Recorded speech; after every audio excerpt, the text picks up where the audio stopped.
नमस्कार दोस्तों, मैं गौरव योर एजुकेशन चैनल में एक बार फिर से आपका स्वागत करता हूं।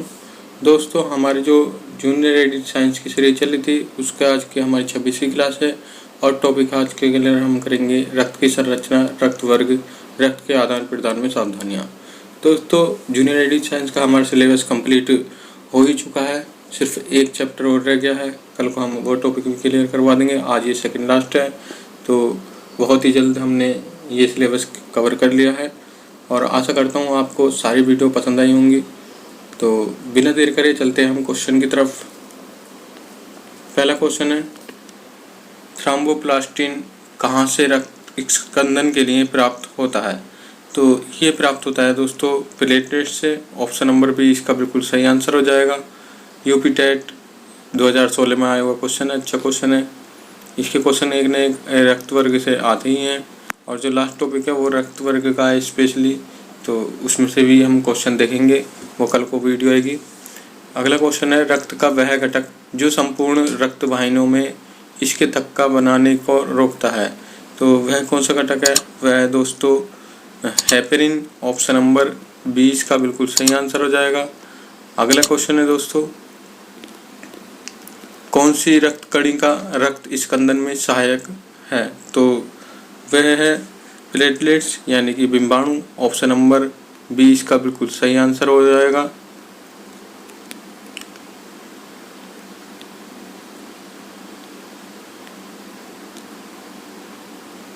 ऑप्शन नंबर 20 का बिल्कुल सही आंसर है। अगला क्वेश्चन है, मानव रक्त में प्लाज्मा की लगभग कितनी मात्रा होती है? तो ये होती है दोस्तों, परसेंटेज में देखें तो हम ये 55 से 60% होती है, ठीक है। और वैसे जो देखें प्लाज्मा में 90% भाग जल तथा शेष 10% भाग प्रोटीन तथा कार्बनिक एवं अकार्बनिक पदार्थ होते हैं। ऑप्शन नंबर इसका भी सही हो जाएगा। 55 से 60% जो है रक्त में प्लाज्मा की मात्रा होती है। अगला क्वेश्चन है, हमारे रुधिर में ऑक्सीजन का परिवहन एक प्रोटीन द्वारा होता है, जिसका नाम क्या है? तो उसका नाम है हीमोग्लोबिन। ऑप्शन नंबर सी इसका बिल्कुल सही आंसर हो जाएगा। अगले क्वेश्चन की तरफ चलते हैं दोस्तों। उससे पहले मैं इसका जो है कलर चेंज कर लेता हूँ, थोड़ा सा साइज भी बढ़ा लेते हैं। अगले क्वेश्चन की तरफ चलते हैं, लाल रक्त कणिकाएं शरीर के किस भाग में बनती हैं? तो ये बनती हैं दोस्तों अस्थि मज्जा में बनती हैं। ऑप्शन नंबर 20 का बिल्कुल सही आंसर हो जाएगा। अस्थि मज्जा GIC 2017 में आया हुआ क्वेश्चन है। अगला क्वेश्चन है, औसतन एक मानव शरीर में रक्त का भार शरीर की तुलना में लगभग कितना होता है? तो ये होता है दोस्तों 7 से 8%। ऑप्शन नंबर ए इसका सही आंसर हो जाएगा।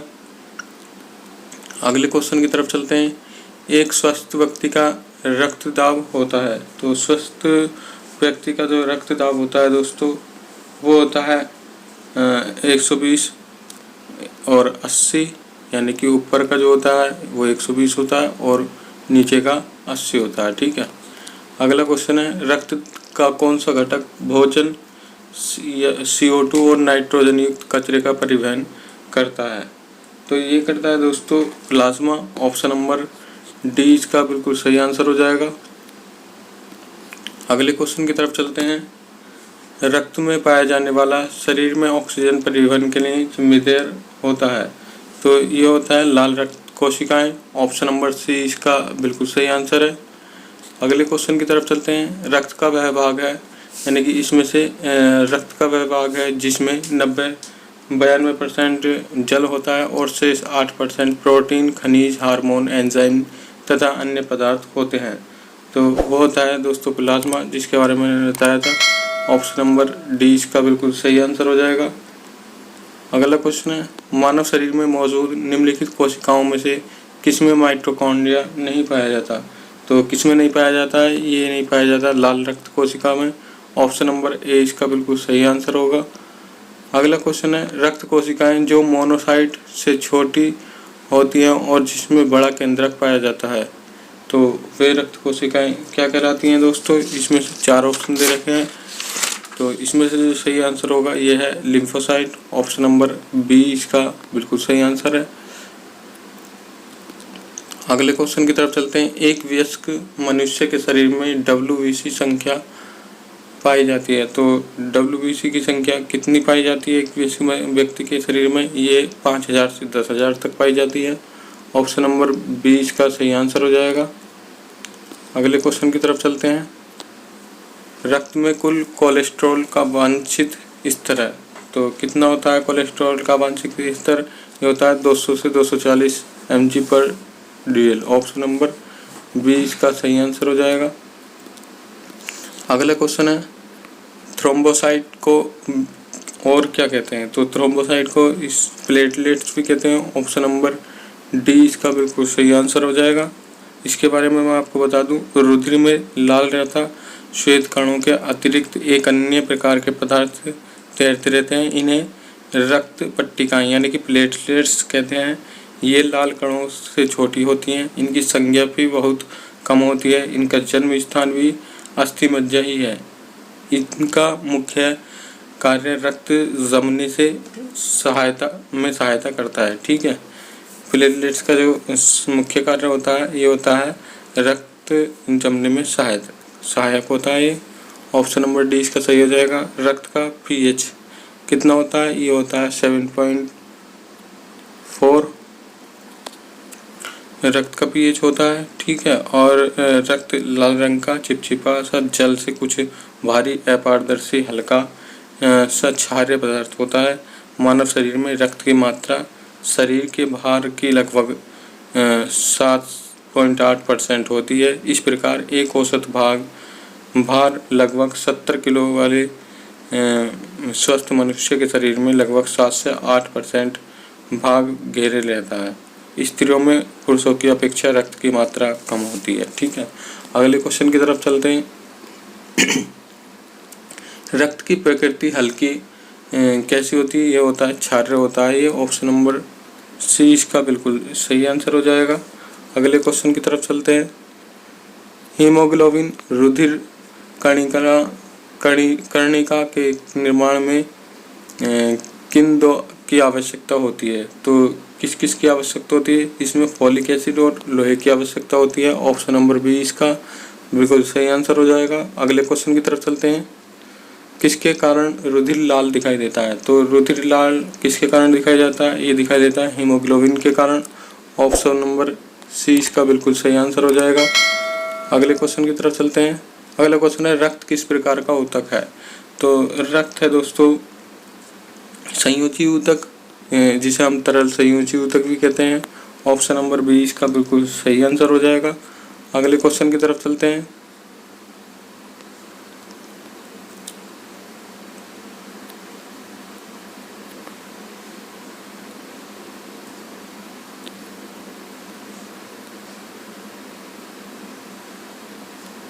सॉरी दोस्तों, थोड़ा सा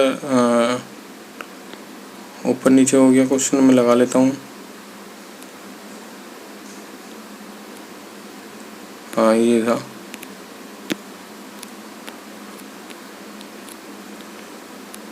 अगला है थ्रोम्बिन की उपस्थिति से। तो क्या होता है थ्रोम्बिन की उपस्थिति से? ये होता है दोस्तों रक्त जमता है। ऑप्शन नंबर 20 का बिल्कुल सही आंसर हो जाएगा। अगले क्वेश्चन की तरफ चलते हैं। मानव शरीर में ऑक्सीजन को ले जाने वाला वाहक है, तो कौन सा होता है? ये होता है हीमोग्लोबिन। ऑप्शन नंबर सी इसका सही आंसर हो जाएगा।